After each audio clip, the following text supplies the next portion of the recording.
Go ahead and switch it on right now. Okay. This is the Finance Committee meeting of the Marlington Local School District on Monday, November 2nd, 2020 at 4 o'clock. And with that, I'll turn it over to Dr. Main. Thank you. We have two people here that played essential parts in getting this all together. If you're wondering why I'm wearing a mask, Leslie Pierce is here with us. She has a lot of the history, which really helped in putting this together. So we're socially distancing and have masks on. And also I have Ryan Gazzoni. He is a senior advisor for Forecast 5 Analytics, and he was previously a treasurer for 17 years. While he was a treasurer, he was awarded the Outstanding Treasurer of the Year, and his district was awarded the Meritorious Budget Award. I could go on and say all the other things that he has participated in, but he's very knowledgeable, and I just have to say thank you. Thank you, Ryan, for helping us with this and presenting tonight. Tonight, he's going to just go over the tool that we used and just walk us through the 5-year forecast. Okay. Ryan, all right. Thank you. Just to give you a little bit of information on my company is Forecast 5. Previous to Forecast 5, we were called PFR. We were acquired about a year and a half ago. We've been doing school forecasts for over 25 years in the state of Ohio. We help districts develop their 5-year forecasts for about 230 districts in the state. One's as big as Akron and as small as Sebring. In the area, Green, Plain, Local, Fairless are all some of our customers, among many others. So a little bit of information on the product. We take your entire general ledger and upload it into our software, and then using data-driven decisions, able to help you do your projections. Also part of my Ohio team, there's 6 of us. One of them is Mike Sobel. He's the former head of the Ohio Department of Taxation. So he's been able to help give a lot of input on your pipeline property values, as well as looking at things like real estate. And so we do very detailed information on projecting real estate information when there is a funding formula for the state, projecting that as well. And then looking at your salary benefits and other non-salary benefit expenses, and being able to project those and give visuals to help you make decisions on how to put those into your forecast. So let me see if I can share my screen here. There we go.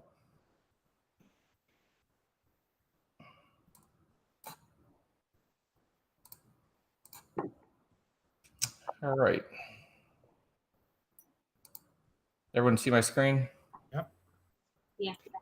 So this is called our simplified financial statement. And so in developing your forecast, this is a simplified version of what your beginning cash balance is starting in 21, what it looks like moving forward, what your total revenue is, including you have some renewal levies that start in 2024, what your expenses are projected to be, and then are you having an operating surplus or operating deficit?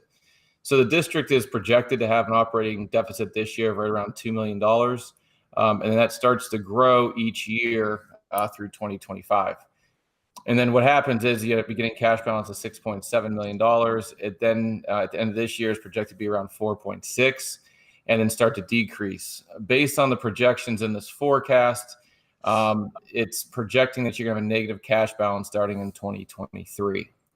And so what we'll do is go through some of that information. I can do it at whatever level you like. Please feel free to ask questions at any point, and I can make sure that I answer them.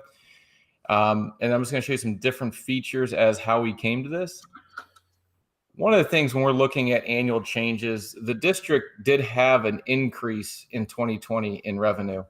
And one of the things that caused that is, one, you got the first payment of your of the pipeline payment, and then also you had a settlement on a piece of property that was significant, and that really caused the rather large change in revenue for 2020.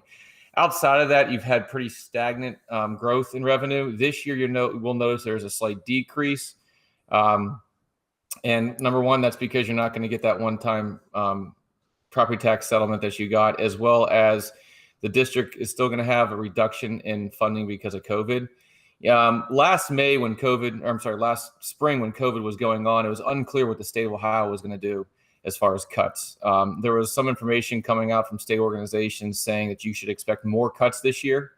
What ended up actually happening is the district is going to basically be flatlined and have the same amount of revenue coming in from the state this year as it did last year. The one caveat to that is casino revenue. Casino revenue did drop. However, it is back at 2000 pre-COVID levels.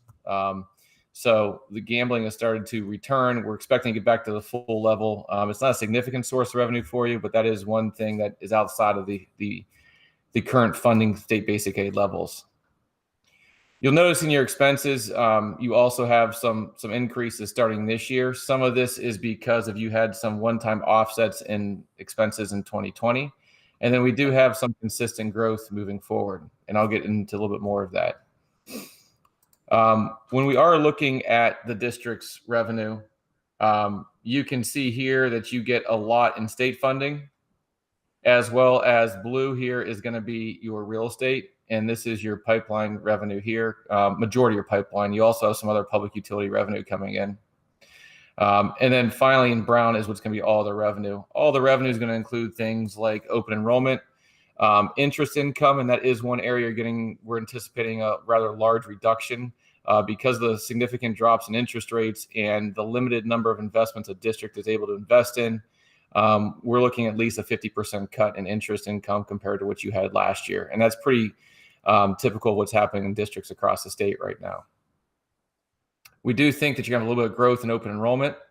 And then one of the reasons that we're going to see a small decrease if we look down here in other revenues, because this is also where that property tax settlement was posted. So this is year-over-year change here. You'll notice that you have some reductions in 24 and 25, and that's going to be due to that renewal levy. Your tangible, so there has been some a tax appeal on your public utility, your pipeline district, or your pipeline money. And so there is anticipated decreases in that, and that's also affected by the renewal levy. As of right now, we believe that your state funding is going to go back to 2020 level. Back to 2019 level. So pre-COVID cuts, you're going to return there in 22. There currently is not a funding formula. They'll start working on one of those beginning of the year.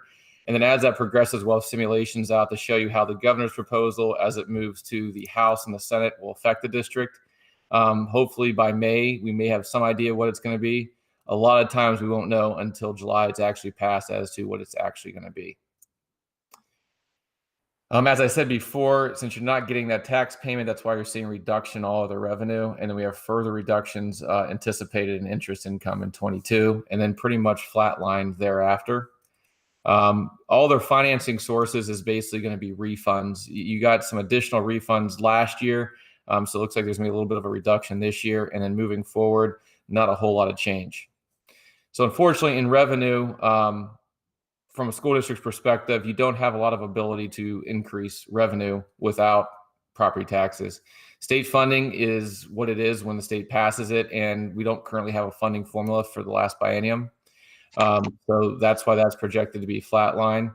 And then with your pipeline money, you have seen increases there, but we'll show you in a second that those are anticipated to be transferred out of the general fund. So it's going to be a net no difference as far as it goes with the financial impact to the forecast.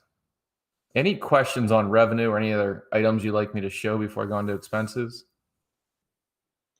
Brian, could you go over the one-time property tax settlement as to what that was for, the amount of that, and why or why not that will be seen in the future? I believe the specific property was it Terry's Tire Town? Just that settlement. Okay. Yeah. All right. Thank you. So, yeah, that was a one-time payment. Okay. Thank you. No problem. We do have built into the forecast increases due to property reappraisals, but because you're not at the 20 mil floor, and I can show you that real quick, as property values go up because of House Bill 920, your millage rate goes down. It really only affects your inside millage. This is your agricultural. There are some changes in the tax law regarding agricultural values, so we do see some decreases. You'll notice here we do anticipate some pretty sustained increases when you go through a year. This is a triennial update year in 2021. 2024 will be another property reappraisal. So we think you're going to be pretty consistent in 21 with where you were in the 18 reappraisal. And then we have new construction right around 1.5 million a year for residential. And then as you get into your class 2 property, we do think you're going to have some increases during that triennial update reappraisal time. Typically, and we can see that in your history, that when you have a reappraisal or triennial update, you got property tax complaints, and then they get lowered the following year. So we have those built in as well, and then some new construction as well. But when we look at how that affects things like your millage rates, we can see that the district 2019 is at 23 mills, and because those values are going up, you can see your millage rates go down. The one thing you want to pay attention to is in 2024, the district is projected at that point to hit the 20 mil floor for class 1 property. And what that means is House Bill 920 says that because of inflationary growth, you're not going to get additional revenue on existing property values. So it lowers the millage rate. Once you get to the 20 mil floor, it cannot go any lower. And so as a result, let's say property values took you to 19 mils, you get an automatic increase of 1 mil because House Bill 920 says you can't drop below that 20 mil floor. So it's one thing to pay attention to once you get farther out. This is based on tax years, so this won't hit until after the current forecast period.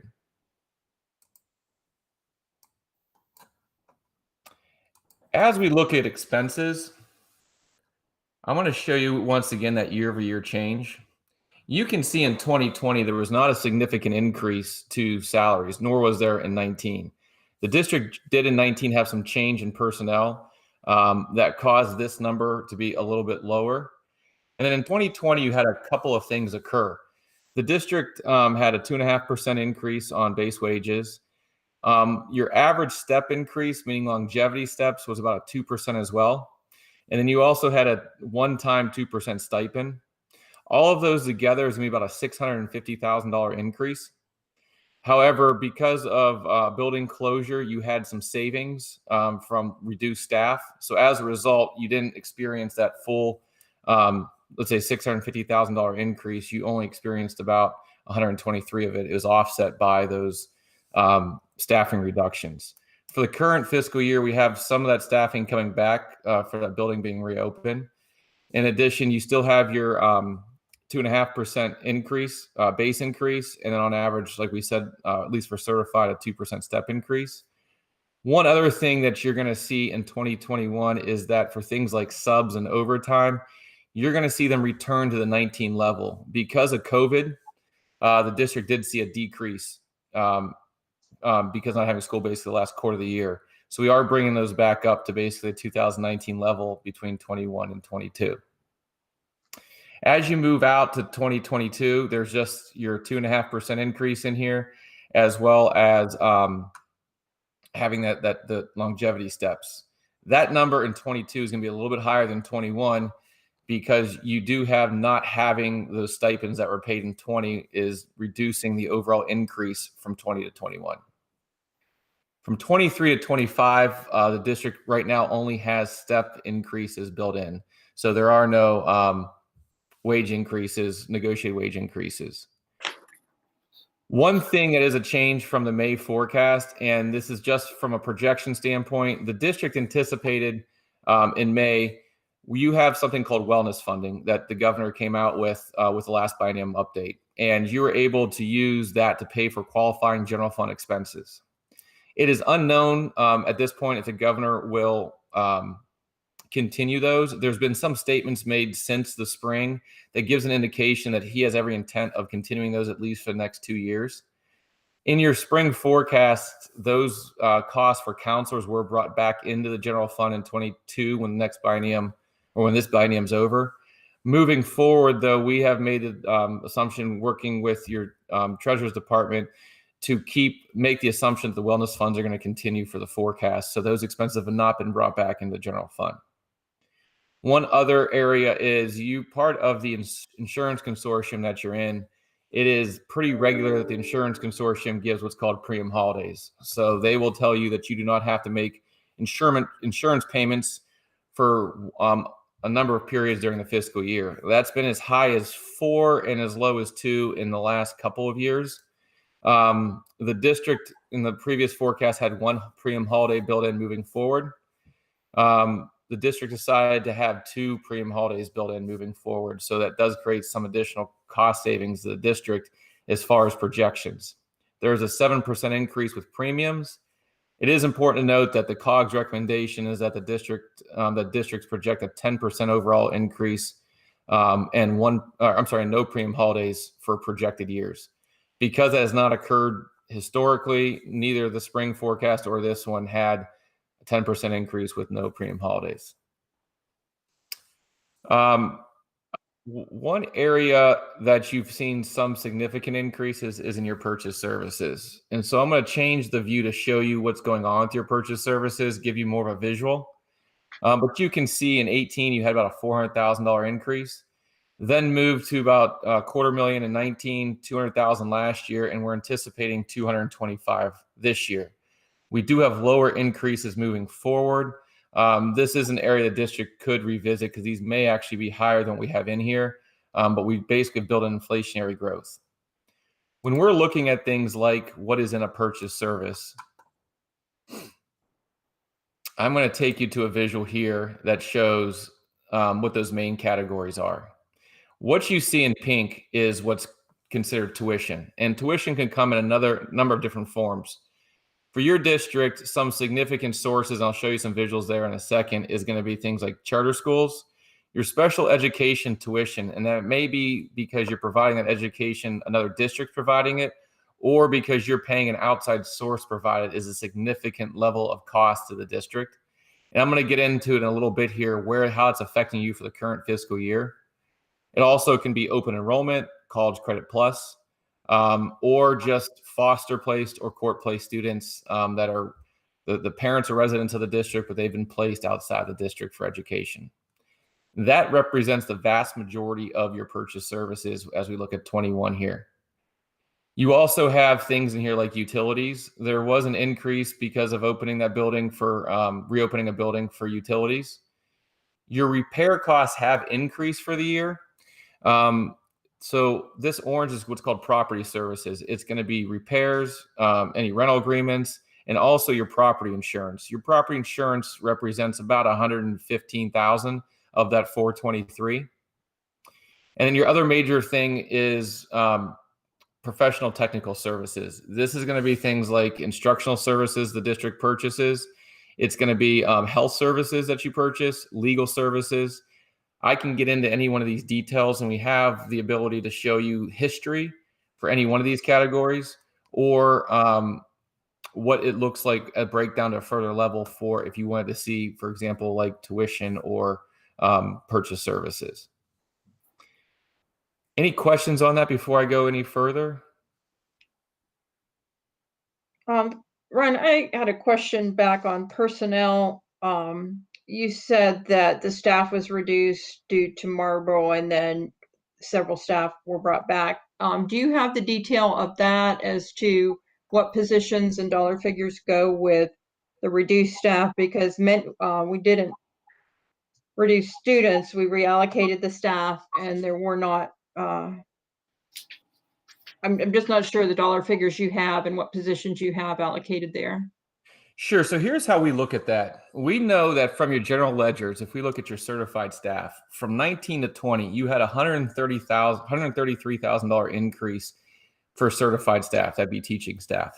We know that a 2.5% increase is about $191,000.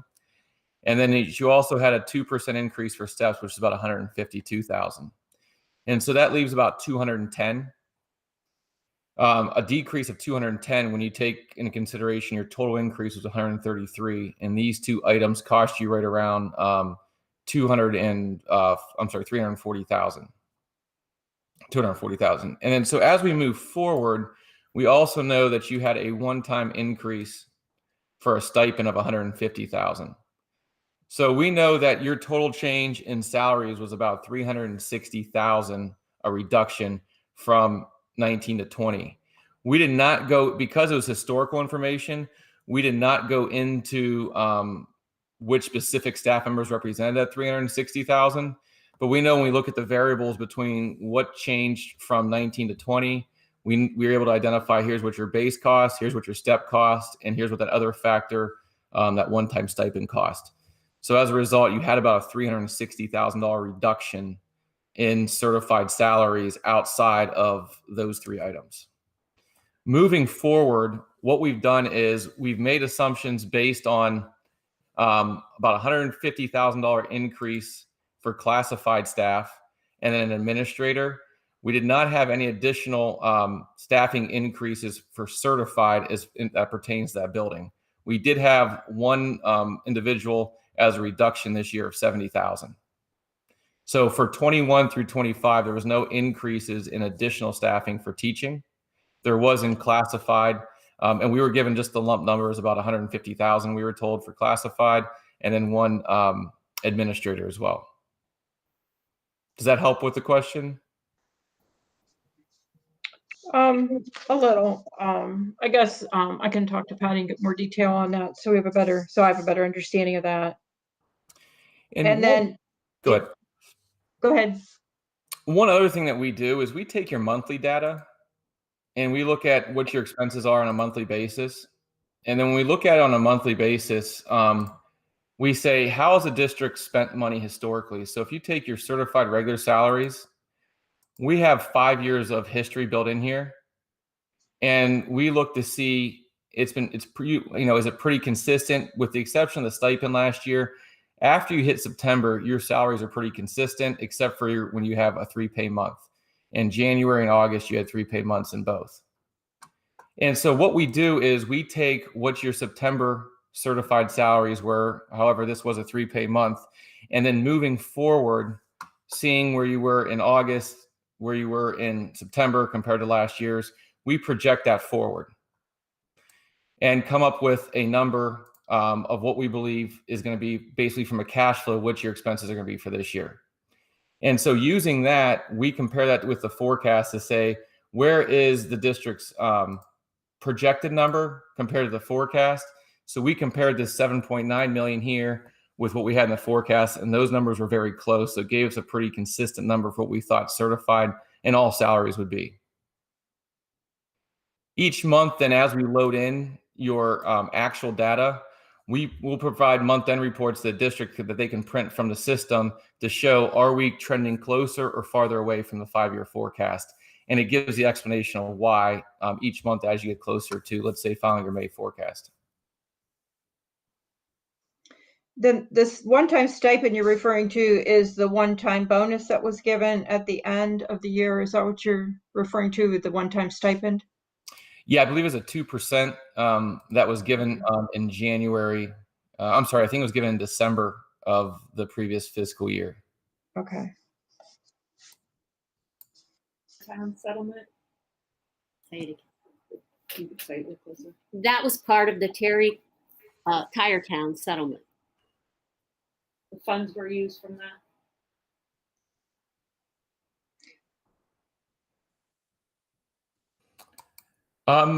So when we're also looking at your purchase services, we've been following that on a monthly basis. The district hasn't closed out for October, but we were really following tuition closely.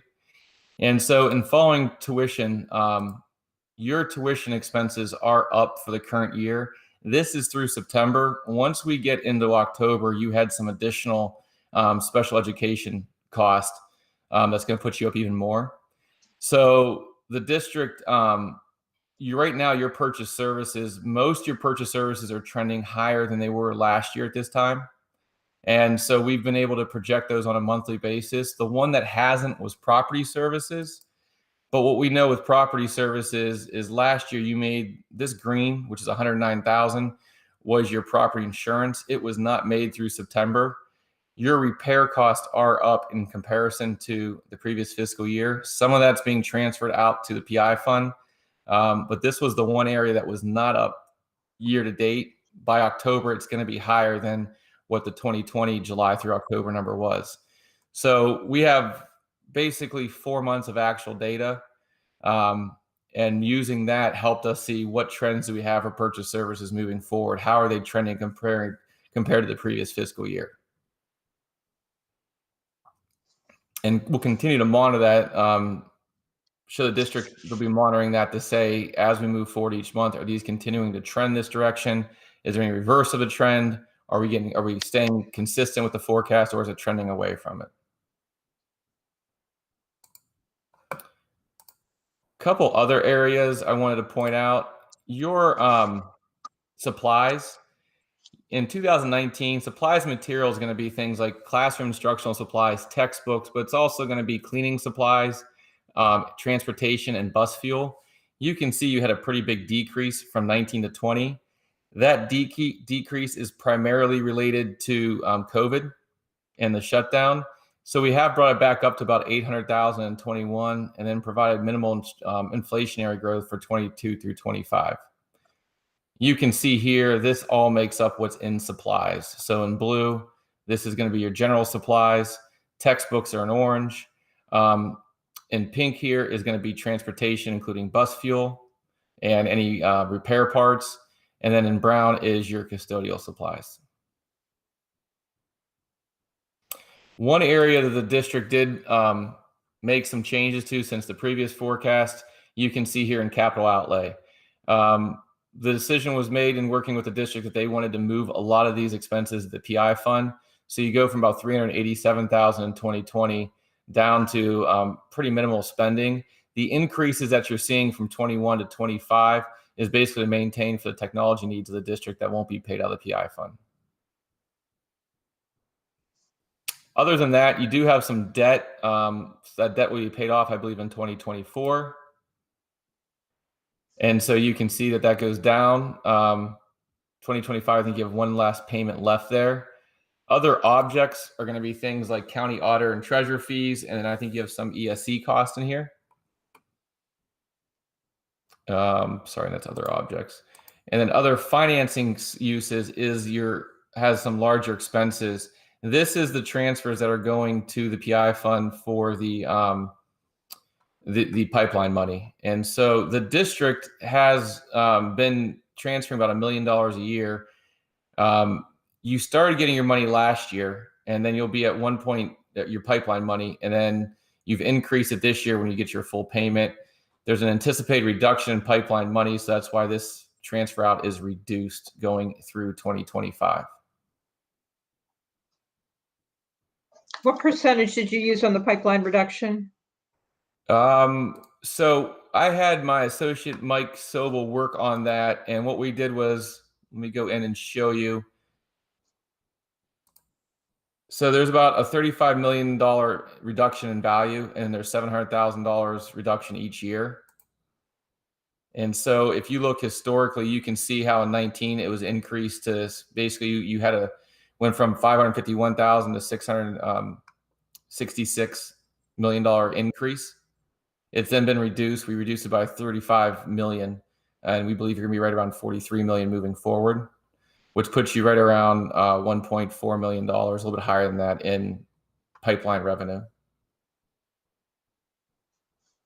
And do you have the figure of the pipeline revenue that's going directly into PI? Yes, so that is right here. These numbers here is your pipeline money being transferred into PI. Okay, so that would be the pipeline that's going into our special projects fund, but the PI fund, the permanent improvement funds, would also be receiving some Nexus money. Yeah, so the total revenue, we didn't do any, projections for outside the general fund, but we Okay. looked at that briefly, and I think you collect 800,000 total in total revenue a year for the PI fund outside of this revenue here.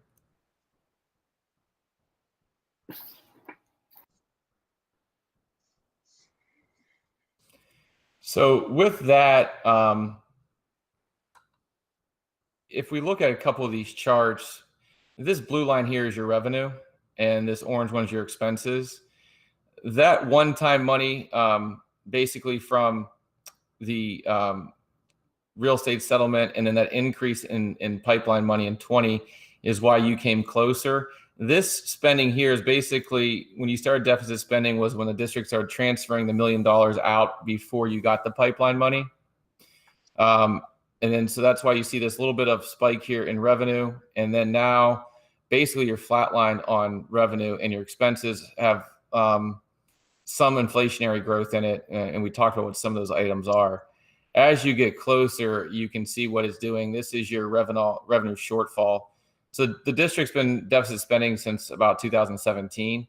It's been growing, and with the exception of what we just talked about, because of that pipeline increase, and then also that one-time settlement, the trajectory has been pretty consistent of where we think it's going to go through 2025, which the district puts the district in a situation that either looking for ways to increase revenue or reduce expenses to not have that cash deficit in 2023 is what's currently projected at.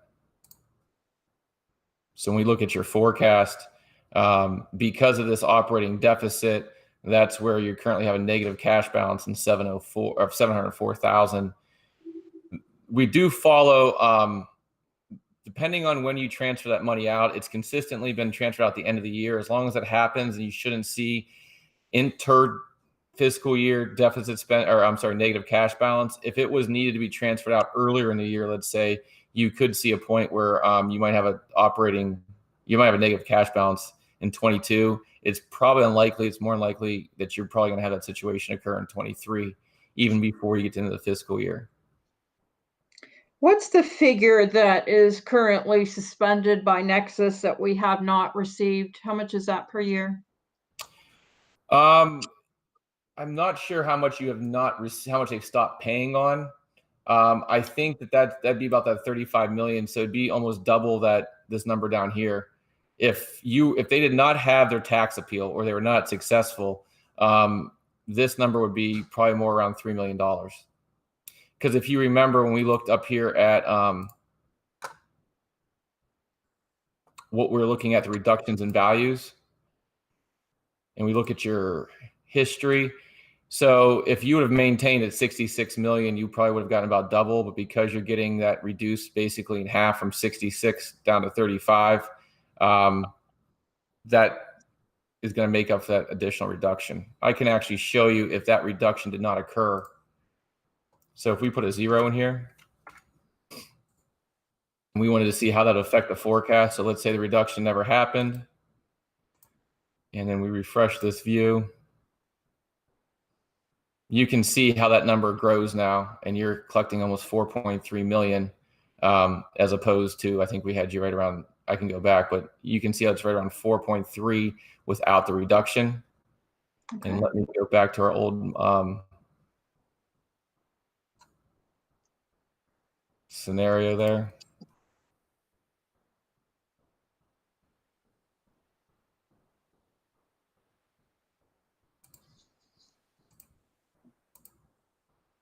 And so with the reduction, you're around 2.3 million. So it's about a $2 million decrease. Is that disclosed in our forecast that that figure is being challenged by Nexus, so that when the state looks at it, I mean, this isn't necessarily our true picture depending on the outcome of their appeal? We have not printed we were waiting for your actual assumptions. We were waiting for after this meeting to produce those, and we can definitely disclose that in there. Okay. Thank you. No problem. Any other questions I can answer as it relates to the forecast?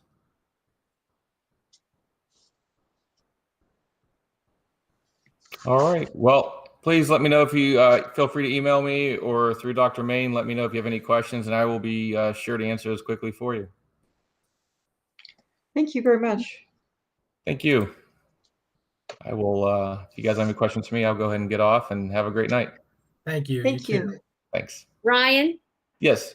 I just want to thank you for your expertise and your guidance. It's been invaluable. This is such a robust tool.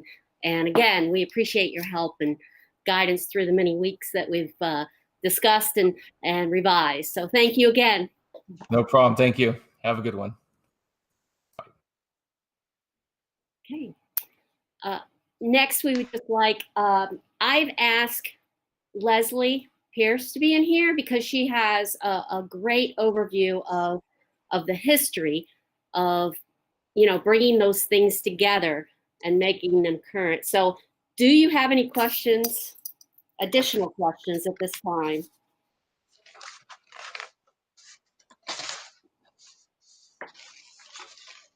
I guess my main question would be, as we move forward with our 5-year forecast, if Leslie could walk us through. I know she put together that summary spreadsheet, Yes. but if you could just walk us through like the biggest major change when we went from November 2019, we had ended that forecast at a negative 2.7 at the end of the 5 years. Then in May 2020, it was originally proposed to us to make the end of the 5-year forecast 11 million. And then after the board had conversation with the treasurer, that was scaled back to the negative 7.2 million. And at the same point in your forecast now, we're at 4.1. So we did improve the 3 million over 6 months ago.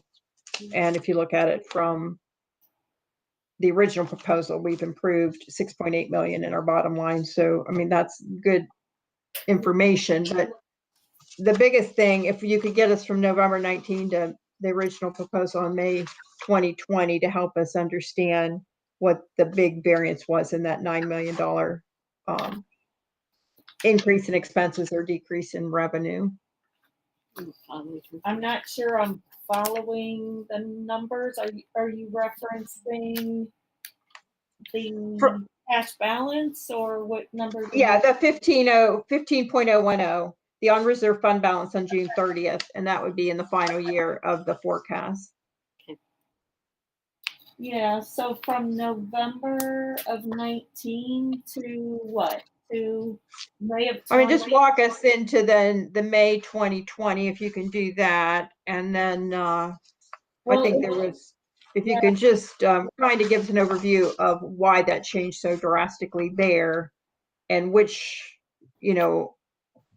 what happened there. And then we're on the improvement mode now because the current proposed one is better than May 2020. Are you comparing like as of November 19, what was the cash balance at the end of fiscal 24 to as of May 20, what was the cash balance at fiscal year 24? Right. Okay, I'm sorry. I was trying to Right. Because that would have changed just in 6 months' time. Yeah. Well, I guess those were two different treasurers. So I don't know all of the assumptions in the later years. Those are when the biggest swings are. So I don't know that I can give you specifics without going back and reading through their notes and their assumptions. I mean, nothing off the top of my head jumps out significantly, but they could just be making some different assumptions about the insurance. Those can swing us quite a bit if they just had different number of holidays or different insurance premium rates, salary increase rates. The nexus is kind of a moot point because it's in and out.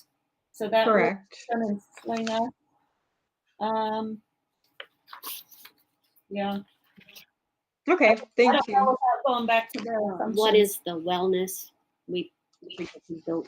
One difference would be, of course, the premium holiday, but also that we did not put the people that we have on the health and wellness back in there under the assumption that it will continue in 2023. Oh, she's looking at, November 19th. oh, I was looking at, okay, I'm sorry, you were looking at previous ones. Yeah.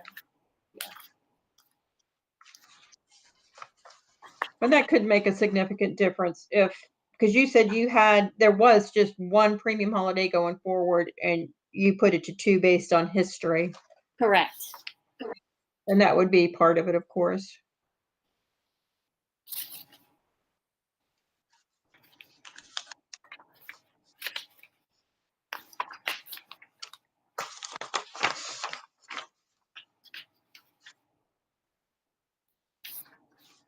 And also the salaries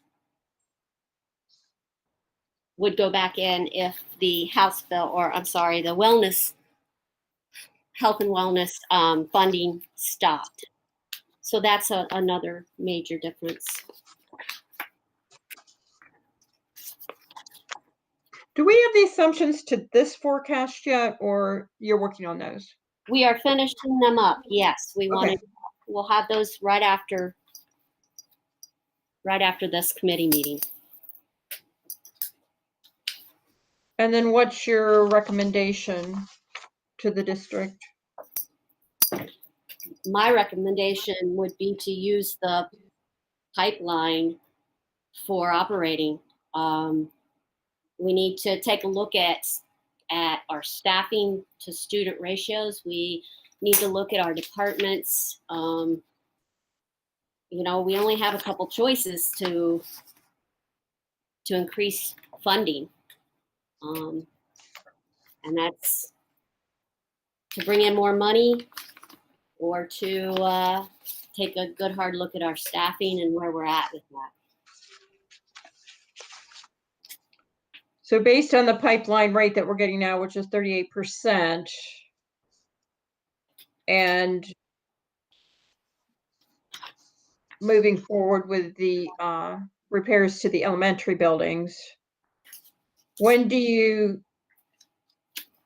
could you just give us an update on the whole appeal process and when we think that more revenue might be available there, and whether anybody's giving you any idea whether you think it's going to be somewhere between 38% and 100, or whether you think it will, what are the experts saying on that?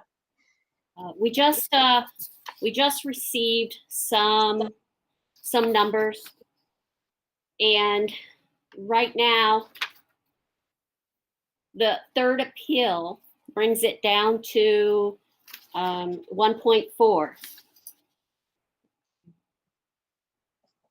That is about 1.355 for general fund, and then the PI of 49,000. So that brings it right up to 1.4.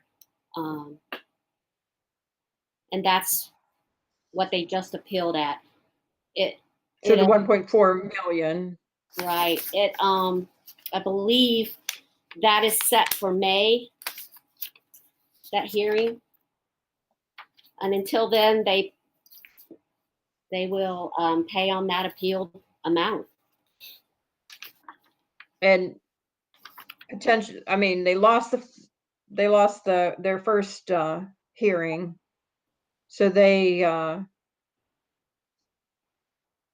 there's more than double that amount that should have been paid out to us. Correct. And it's all suspended until the final appeal is done. Is that correct? Correct. They only have to pay on their appealed value. Unappealed, right? Yes.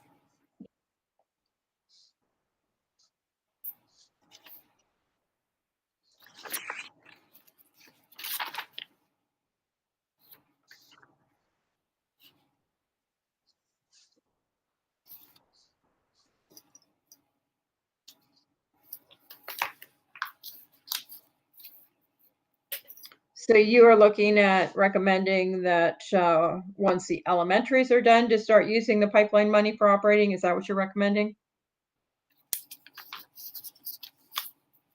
Well, I I recommend that we use that money for operating. If we're going to, it looks like according to in 22, depending on when our revenue versus our expenses go out, we need to really watch. So if we're going to, we're just going to have to find more funding, or we're going to have to try lease purchase and keep it at the PI level. That's what I recommend.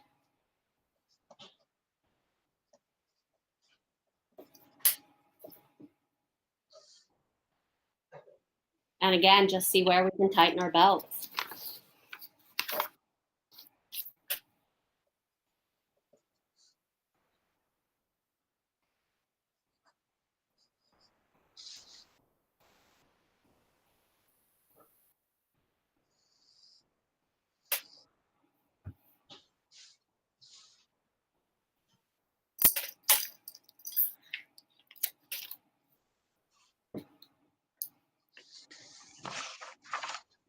Can you go over maybe just a general overview when Ryan was talking about the purchase services for tuition and special ed and that sort of thing?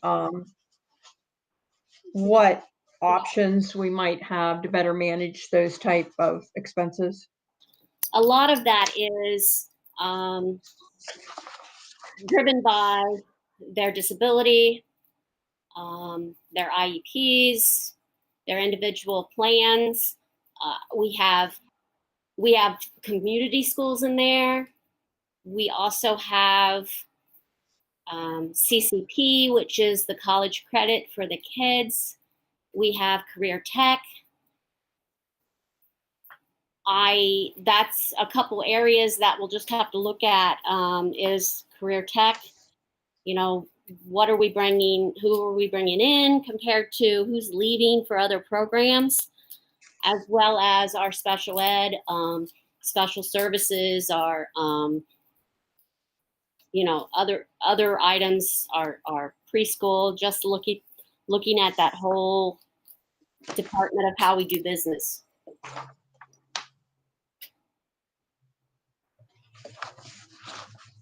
Are there ways to increase our funding that is associated with those costs?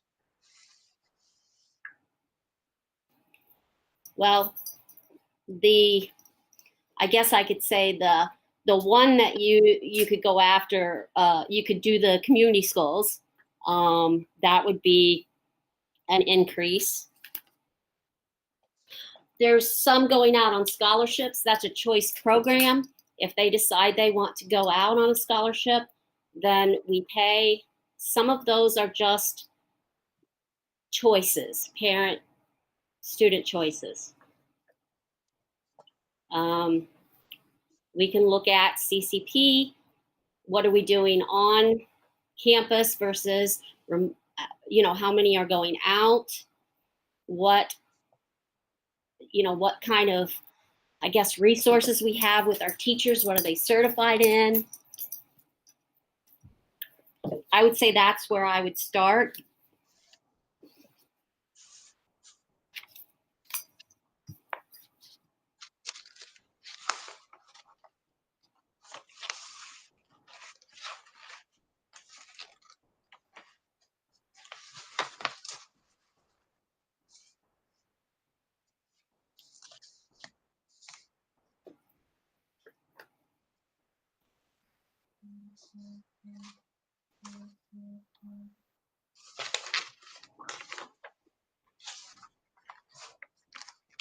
And could you just briefly go over the difference? I know we experienced the biggest change when we switched from using your spreadsheet templates to going to Forecast 5.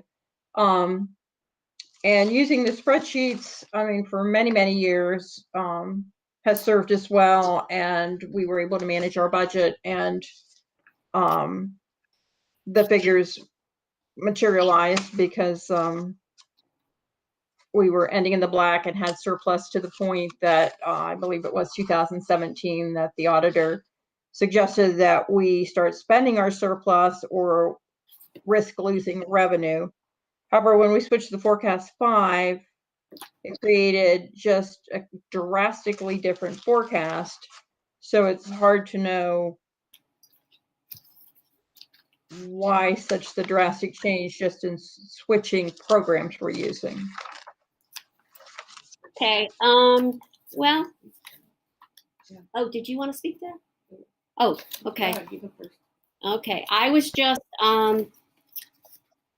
was looking at, I sent you all the assumptions and also the forecast for all the way back to, I believe, May 18 or May 17. I'm not for sure.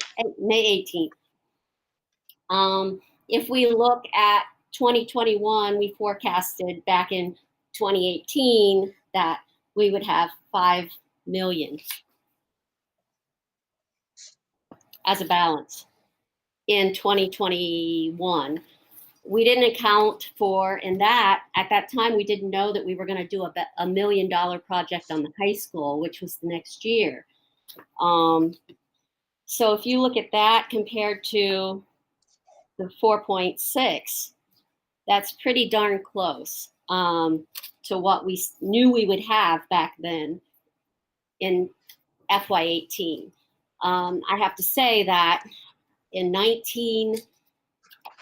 have to look at my notes, but I believe we got a 2.5 raise and 2 steps, and then 20, as you know, was the 2.5 and the 2% bonus, and then the 2.5 steps. So all of those combined, which was offset by the building closure for 1 year, which really helped to not see that much of an increase. But basically, I think that I can't really speak to what the previous treasurers were thinking, but the assumptions all along seemed to point that we were in this direction, all the way back to 2018. It was just further out. Carolyn, I don't think it's so much the tool, because some of the analysis historically done, and I'm speaking to even treasurers before myself, are similar to analysis that Ryan spoke to. The tool is obviously much more robust and can do things probably at a more detailed level and much faster than what we could do by hand. And that's kind of why I put that schedule together today that I think Patty sent out to you guys. I did. To just kind of show you that the trend, and this goes across 4 different treasurers, that the trend directionally is the same across the treasurers looking out. Keep in mind, we're all looking out 5 years. So, but I think directionally, and there might be a few anomalies, the one that you pointed out for fiscal year 24, as of November 19 and May 20, that's 5 years out.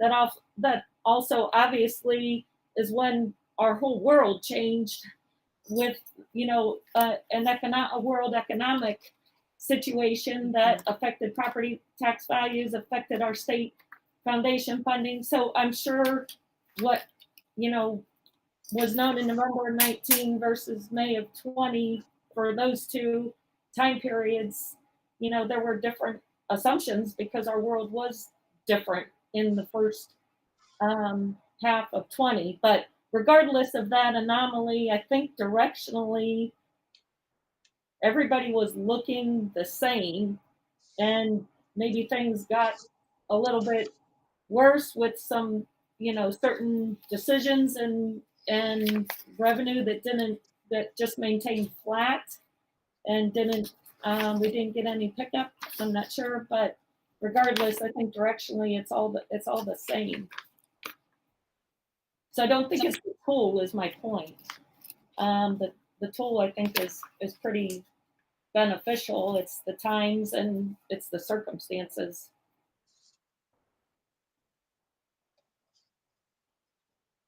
And again, I think also in FY21, you have to look at, I put 2 premium holidays in there.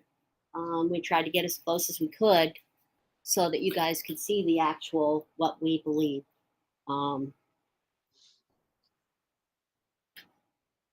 that, I think, largely, just to comment on that, those holidays, that's about 400. 400,000 a month.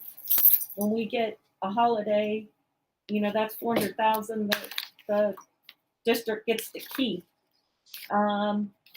So if we get 2 in a month versus, or I'm sorry, 2 in a year versus 1 in a year, that's, that can swing us by $400,000. If we get 3 in a year versus 1 in a year, then we're $800,000. So there's things in there that do cause us to go up and down a little bit. How many premium holidays did you say we had in fiscal year 20? 2. So Wait, 2. And you've got 2 in each succeeding year then? Yes. right.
Patty, could you just go over briefly your comment when you said as far as repairing the elementaries and use the lease purchase at the PI level? Could you just briefly explain the details of what you meant by that? We get 500,000 and about 500,000 in PI, and with the trend going the way it is, I would seriously suggest that we use at least until these appeals are over, the Nexus funding for operating, and look at our options for either lease purchase at a rate where we can pay it with our PI, or possibly go back to the ballot for the renovations. Yes. It would seem premature going to the ballot when this Nexus appeal is not settled. Correct. It would seem to me more prudent to figure out how to do this. It could be, I mean, I understand it could be a year, it could be 2 years, it could be 3 years before we know the final outcome of the appeal. Correct. And to go now and have 10 or 15 million dollars setting back somewhere would probably be more like what, 2, 4, 6, probably about 6 million that will be set in here that would be encompassed by the forecast. Is that right? Or I guess more than that, because it'd be double the Nexus money sitting here, right? At least double that. Yeah, I would have to do some figuring on that, but I believe you're in the Because we're ballpark. only getting 38%. Yes.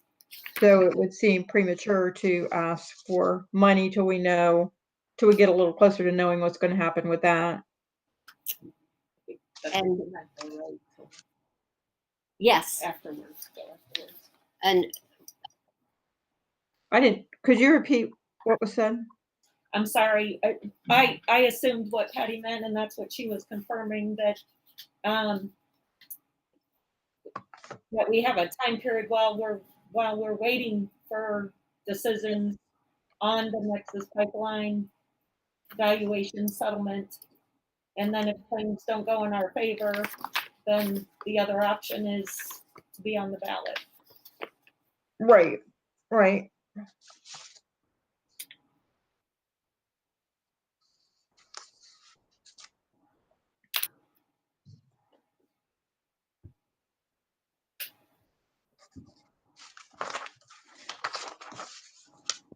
I think the important takeaway is that we just need to balance our budget, and we just need to get out of deficit spending. We see it just gets worse as the years go by. So we need to take action now on whatever action we want to take. I think it needs to be sooner than later.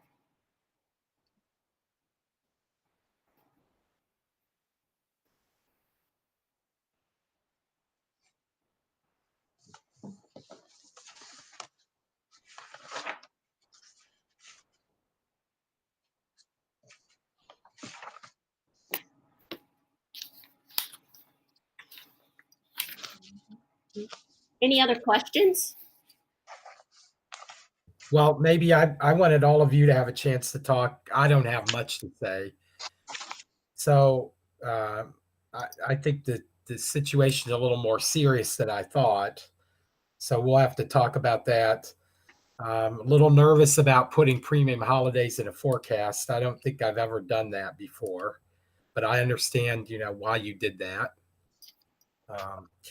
The other thing to kind of take into account is we're kind of, it's a little bit of the perfect storm because I had Lee help me with some analysis. So one thing that nobody has mentioned in all this is right now we're on the cusp of the STRS change in rules. So right now, pretty much everybody, when you used to be able to retire with 30 years at any age, now it's 35 years and age 60. So if you start at 22, many people are working 7 more years beyond what the people before were working. Those people are all at the top of the pay scale. We have 2 people that could retire, and then after that, it's a long time before it's like 7 or 8 years before anybody would be able to retire. So those are factors. I think our elementary class sizes are a little bit big right now too. So those are all things that we would have to take into consideration from the curriculum side. We don't want our elementary classrooms to be humongous. I haven't had a chance to really analyze the high school and middle school. That's something Patty and I have talked about. So those are just some of my thoughts.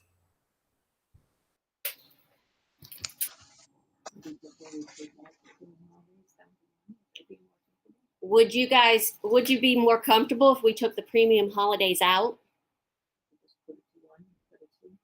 Or we could take it back to 1 instead of 2?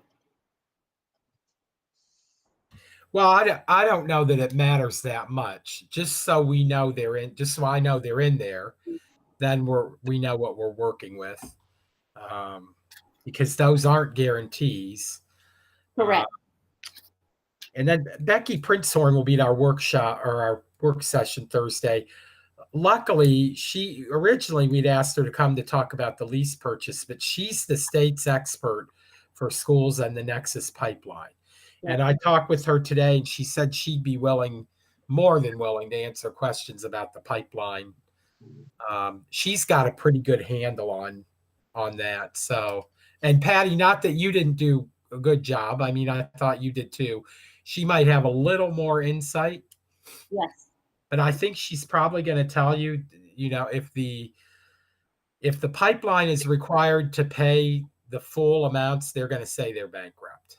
So I don't think we're ever going to get the full amount, but who knows?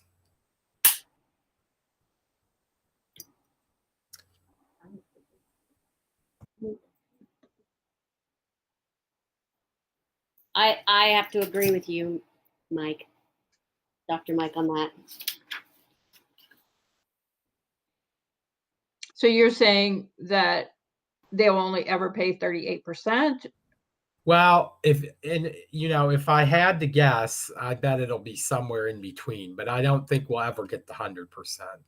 Yeah, I don't think we ever expected to get 100. I think the prior treasurer, I think it was Ryan Jones, said that we should anticipate a 75% level, and that's what other schools were projecting before they ever got any payment. So I'm not sure that, I mean, it would be nice to get 100%, and the state clearly thinks they should pay 100% since they lost their first go around. Original, But yeah, I mean, if you could give us more details on that, is what happened, she can tell us what happens when they file bankruptcy. Somebody has to still pay the taxes. The taxes don't go away. originally, we were looking at 10% reduction or a 10% with this new appeal, but it's actually turned out to be 20%. The money that we're slated to receive versus what we received last year after this last appeal.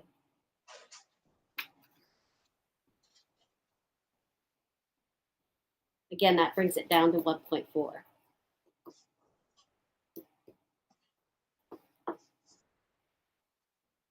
So what is the total percent we're getting of the 100? Oh, I have to.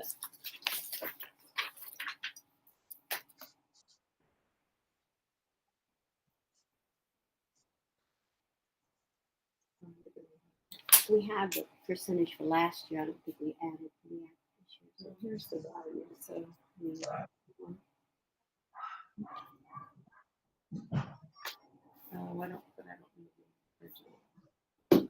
We'll work on that for you. Okay. Okay. And then Patty, what is the figure that's of the Nexus money that's going into the capital improvement fund, not the project fund, but the additional money that's going straight into capital improvement? 60,000 at the current. Yes, last year, yes, it's about 60,000. With the last appeal, it will go down to 49,000. So you're saying with the appeal of basically the 38%, They'll they pay. lowered their amount?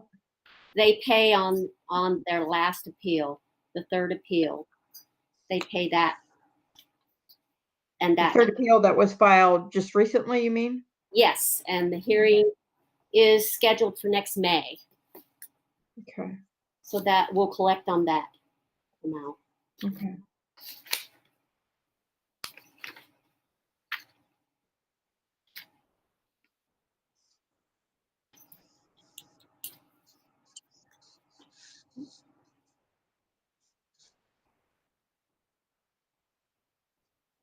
Well, Carolyn, I'm sorry, to answer your one question, for what we were paid or plan on being paid fiscal year, calendar year 20, let's say it that way. The assessed value was 47% of the original value. So 53% reduction from the original assessed value. And then now they're saying lower. Yes.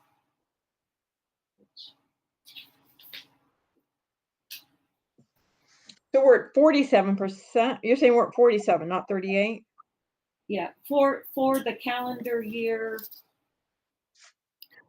20, that was the second amendment values. The second time it was amended, that's what we were at. That was before the current reduction. Amendment 3. And this, yes, we just received these numbers.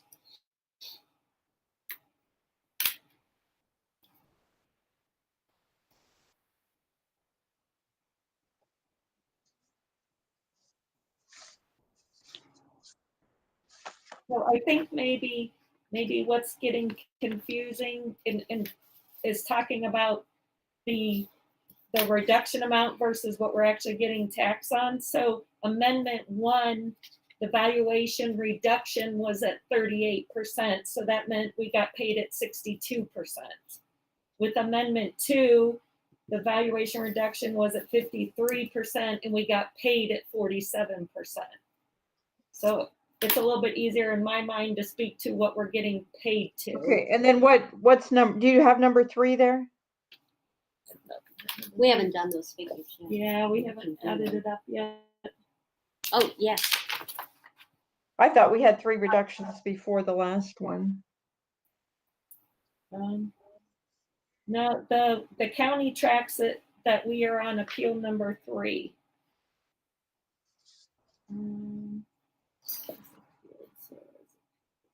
13, 17, that's how we get to this number. And we come to move it to the big one, so then we have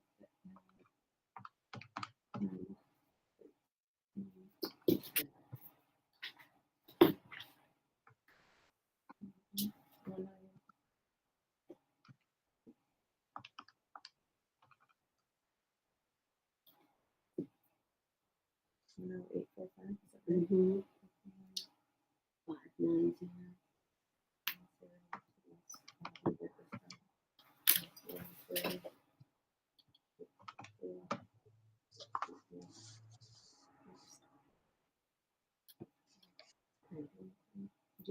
Okay, 24.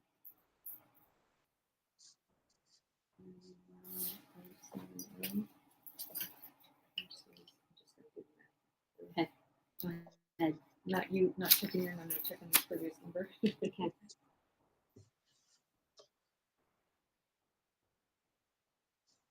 So in fiscal year 20, we got paid 47%, but I thought when we got the fiscal year 21 payment, they had to equalize us back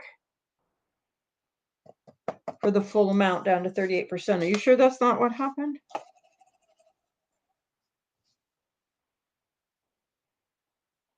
That's not how, yeah. There's we were paid at the 47%. For the full calendar year of 2020. Yes. Per their schedule, yes.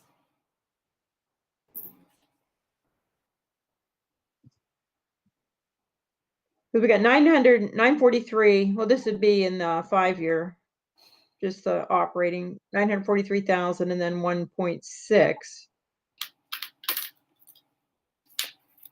But I don't know which portion of that went with calendar year 20. You can look into that and Scott, yes, we let me know. just received these, so we really haven't had time to go through and but we will be able to give you a better calculation. Okay. Thank you. Any other questions? Okay. All right. Thank you very much. I appreciate all your work on this and bringing Ryan in to explain the forecast 5 and Leslie, I appreciate you attending the meeting and offering your explanation on the history of the figures.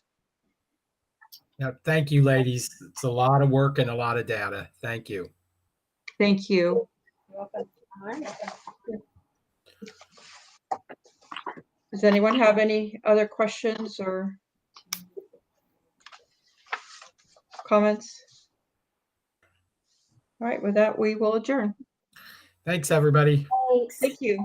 Bye-bye. Bye.